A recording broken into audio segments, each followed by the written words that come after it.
This video is going to cover Justicialist truths number 10 and number 11, okay? Number 10 basically states that the two arms of justicialism are social justice and social assistance, and with social justice and social assistance, the people will be embraced by the love of the government, basically.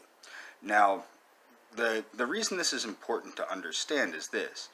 Again, I've pointed out how the word social justice has been maligned by both the left and the right. The left has perverted it to mean all sorts of craziness, and the right has perverted it into meaning, this term, ooh, bunch of snowflakes, you're nothing but a bunch of snowflakes. Primarily by people like Milo Yiannopoulos and Ben Shapiro and people like that. They've maligned the term social justice. But the point is, all social justice means is that people are treated fairly regardless of their economic caste and regardless of their racial caste. Okay? It just means people are treated fairly. That's basically what social justice means, and that people have access to the same things that everybody else has. It doesn't mean everybody's going to have an equal outcome. It's about equity, not equality. Okay? Now, the other thing is social assistance. Now, social assistance is important because, as people know, it is very hard, or not all people, of course, some people are spoiled little punks, but as many people know, when you're born into poverty, it is very hard to climb out of poverty and climb out of the hellish state of poverty, the lack of education, the lack of food, the lack of basic needs. It's hard to climb out of that. So you need social assistance to help these people that do not have these basic things to get these basic things so that they can climb out of the squalor that they're in. There's nothing wrong with social justice and there's nothing wrong with social assistance.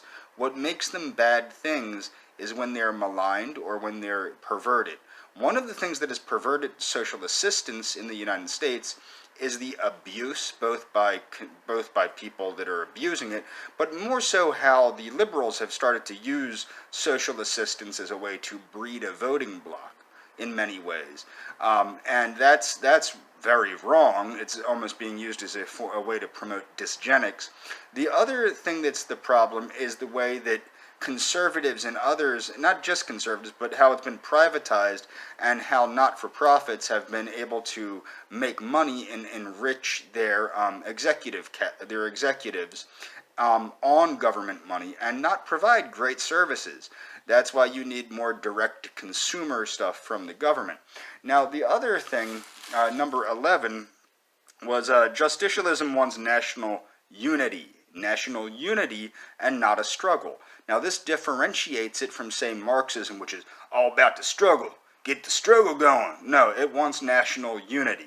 Now, this is similar to National Socialism and also American Nazism under George Lincoln Rockwell.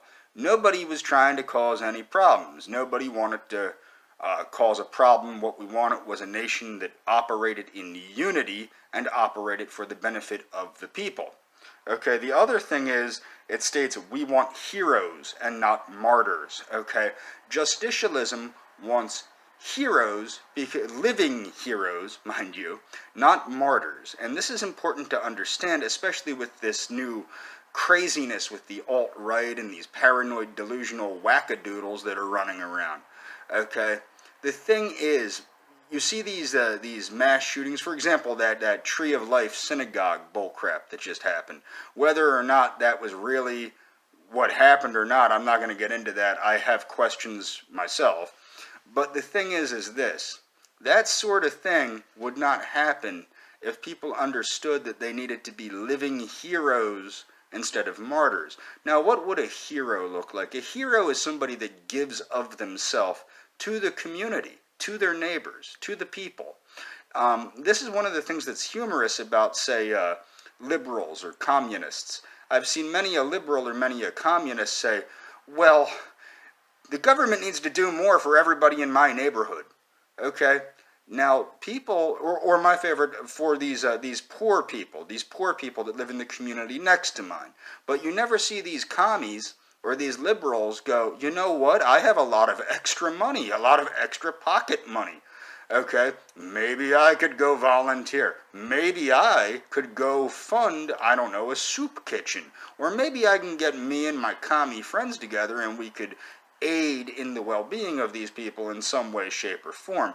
No, what you see from the liberals is that they want action by someone else. What justicialism states is it wants action by the people, but that action is to be action of a heroic nature and not action of a nature that would end in the death of the Peronist, because what you must understand, or justicialist, Peronism and justicialism are interchangeable in case you haven't figured that out yet. But the fact of the matter is, dead martyrs do nothing. Living heroes save the nation.